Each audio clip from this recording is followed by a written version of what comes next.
Loved ones of a 27-year-old man shot and killed by police in November wish his mental health struggles were better addressed both before the day of the shooting and in the hours leading up to the officers firing the shots. KXAN's Brianna Hollis takes a new look at this case with perspective from friends and family as she covers the imprints of crime in our communities. Bree. So that man's name is Zachary Labrie, and police say he went on a crime spree threatening people with guns and ultimately pointed a firearm at officers when they found him.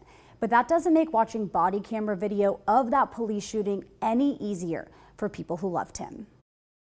To Zachary Labrie's friends and family, this Northwest Austin apartment complex will always be the place he died. He was just a really good dude. At a loss for words, honestly. His friends say he struggled with his mental health, suffering from bipolar disorder. Bipolar is like, it's a hard thing to deal with because it's up and down, and not being on medicine can be like crazy sometimes. The disease contributed, his friends say, to Labrie going in and out of prison and jail. His online criminal record shows arrests for assault and various drug charges, but to his friends, he's still much more than just his rap sheet. I have known Zach since 2013. He was one of my good friends before he went to prison, during he went to prison, and after. He was a great guy. If he loved somebody, he would do anything for them. He was compassionate, empathetic. He loved his family a lot. He cared about like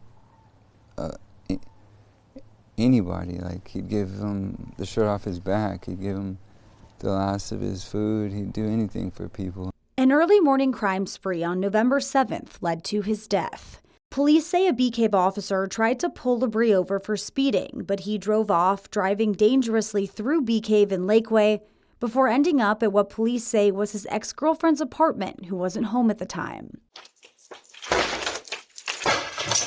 He then threatened two different people at gunpoint at a nearby shopping plaza and stole their cars. APD ultimately found him back at the apartment complex and saw he was armed. He's pulling out the gun.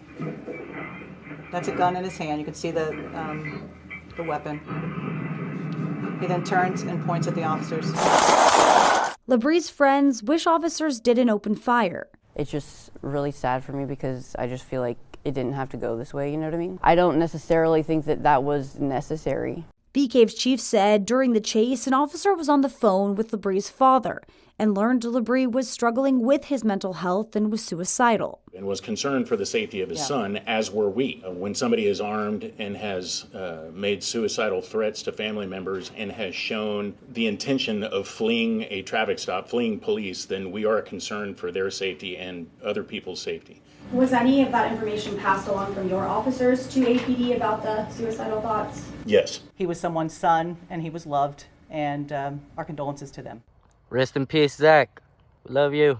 As Labrie's friends honor him with balloons and makeshift memorials, they're left wondering what could have stopped this before the day of the shooting ever happened.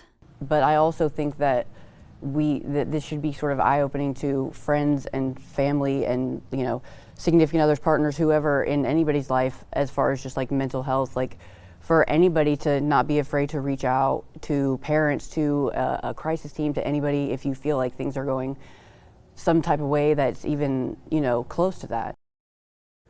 About a week before the shooting, Labrie had just been released from jail on bond after a drug and gun arrest. His friends told me they wish he'd gotten some better mental health specifically at that time, but that kind of treatment was not a condition of his release. According to the National Alliance on Mental Illness, less than half of people with a history of mental illness actually receive mental health treatment while in local jails. In the studio, Brianna Hollis, KXAN News.